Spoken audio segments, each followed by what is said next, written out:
দেখেন পরশু দিনের রাত্রে আল্লাহর রহমতে আমাদের এইখানে নারায়ণগঞ্জে বৃষ্টি হয়েছে, তুফান হয়েছে। অবশেষে আল্লাহ পাকে নারায়ণগঞ্জের দিকে মুখ তুলে তাকালো। দেখেন আমি একটু জানালা দিয়ে ভিডিওটা করে নিছি। আসসালামু আলাইকুম, আমি সাইফা ইয়াসমিন নারায়ণগঞ্জ থেকে বলছি। কাছে বা দূরে, দেশ ও দেশের বাহিরে থেকে যে যেখান থেকে আমার আজকের ভিডিওটি দেখতেছেন, আশা করছি আল্লাহর অশেষ রহমতে আপনারা সবাই ভালো আছেন। আলহামদুলিল্লাহ আমরাও ভালো আছি। সাইফা ইয়াসমিন বিটি ব্লগ থেকে প্রতিদিনের মতো নতুন একটি ভিডিও নিয়ে হাজির হলাম আপনাদের মাঝে। আমার ভিডিওটি যদি ভালো লেগে থাকে তাহলে আমার পাশে থেকে যেতে পারেন। তারপর এই যে সকালে উঠলাম, আমি ফজরের নামাজটা পড়ে জানালার সামনে তাকিয়ে থাকলাম। দেখলাম ভোরের আকাশটা কতটা সুন্দর। ভোরের আকাশটা খুবই ভালো লাগতাছে। তারপর একটু ক্যামেরা বন্দি করে নিলাম। ফজর নামাজের পরে আজকে আমি ঘুমাবো না, আজকে ঈদ করব 30 রোজার পর। তারপরে ঈদের পরে গরমের কারণে ভেঙে ভেঙে 6 রোজা করে নিলাম, শেষ করলাম 6 রোজা। তারপর এই যে আমি খিচুড়ি রান্না করেছিলাম, রান্না করতে দেখাই নাই।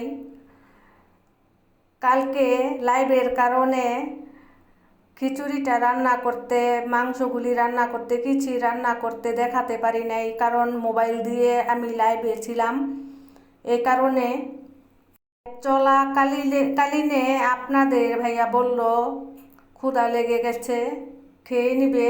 তারপরে খাওয়ার পরে লাইভ শেষ করে এই যে ভিডিও করে নিলাম। দেখেন অল্প অল্প আছে, খিচুড়িও অল্প আছে, যে গরুর মাংস অল্প আছে, একটুখানি ভিডিও করে নিলাম। আজকে ঈদ করলাম। আমার শাশুড়ি বলল 6 রোজা শেষে ঈদ করতে হয়, প্রতি বছরই 6 রোজা শেষ করে তারপরে আমরা ঈদ করি। আমার ছেলেদের রোজা আগে ঈদের পরপর শেষ হয়ে গিয়েছিল। আমি গরমের কারণে ভেঙে ভেঙে 6 রোজা এতদিন লাগিয়ে করলাম। করার পর ছেলেরা বলছিল ঈদ করবা কবে? আমি বলছিলাম আমি যেদিন শেষ করব রোজা ওই পরের দিনে ঈদ করব। তারপরে এই যে গতকালকের ভিডিও এগুলি আজকে ছেড়ে দিলাম আর কি ভিডিওটা। এই যে এখানে আমি দুধ জাল করে নিয়েছি। এখানে 3 কেজি দুধের আমি জাল করে 1.5 কেজি বানিয়ে নিয়েছি। সেমাই রান্না করব, পাশে থাকবেন। আজকের ভিডিওটা খুবই মজা পাবেন দেখে। এই যে এখানে আমি পোলাও রান্না করে নিছি আর মুরগির মাংস রান্না করে নিছি। পুরাটা ভিডিও দেখে যাবেন, খুব ভালো লাগবে।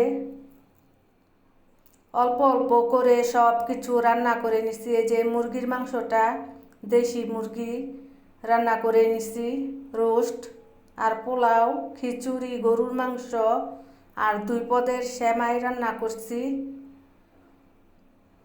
আমার শাশুড়ি বলল 6 রোজার পরে ঈদ করতে হয়। শাশুড়ির কথা তো আর ফেলতে পারি না, শাশুড়ির কথা সব সময় আমি রাখি। এ কারণে আমাদের প্রতি ঈদের পর আবার 6 রোজার পরে ঈদ করা হয় আমাদের ঘরে।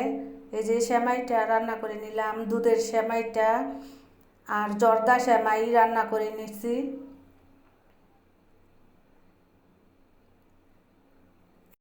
খেয়ে বলছিল সবাই ঈদের থেকে আজকে সব কিছু অনেক মজা হয়েছে। খিচুড়ি, গরুর মাংস, পোলাও, রোস্ট, সেমাই সবগুলো খাবারে অনেক টেস্ট হয়েছে। আমার ছেলের, আপনাদের ভাইয়া, আমার মেয়েরা বলতেছিল। এখানে কিন্তু আমি অল্প অল্প করে বেড়ে আপনাদেরকে দেখানোর জন্য বেড়ে নিছি, আরও আছে। সব আমি বেড়ে নেই।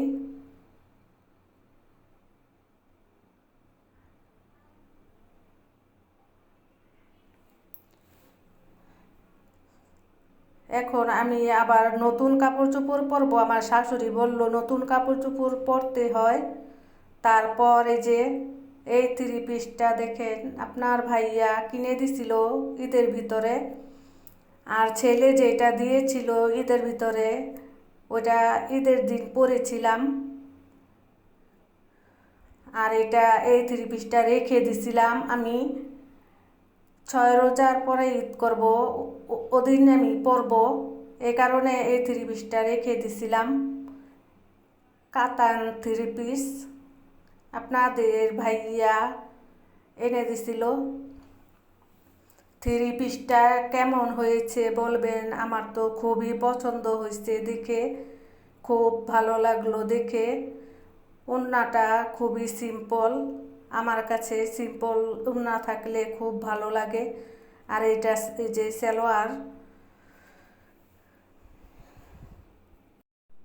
সালোয়ারটা কিন্তু শাটিন কাপড়ের সালোয়ার, খুব আরামদায়ক। আর এই যে ওড়নাটা সিম্পলের ভিতরে খালি পাড়গুলো আছে, ওড়নার মাঝে কোনো কাজ নেই। খুবই সুন্দর ড্রেসটা, আপনাদের ভাইয়া পছন্দ করে এনে দিছে। তারপরে যে আমার মেয়েরা বলল একটু দাঁড়াও তোমাকে ভিডিও করে নেই।